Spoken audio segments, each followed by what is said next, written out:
ગાંધીનગર સત્યાગ્રહ છાવણી ખાતે કોંગ્રેસ દ્વારા ધરણા પ્રદર્શન કરવામાં આવ્યું છે।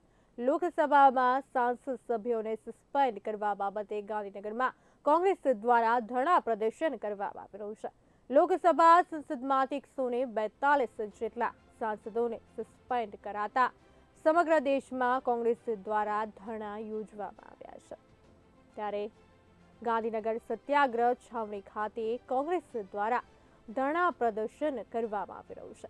લોકસભામાં સાંસદ સભ્યોને સસ્પેન્ડ કરવા બાબતે ગાંધીનગરમાં કોંગ્રેસ દ્વારા ધરણા પ્રદર્શન કરવામાં આવી રહ્યું છે। લોકસભા સંસદમાંથી 142 જેટલા સાંસદોને સસ્પેન્ડ કરાતા સમગ્ર દેશમાં કોંગ્રેસ દ્વારા ધરણા યોજવામાં આવ્યા છે।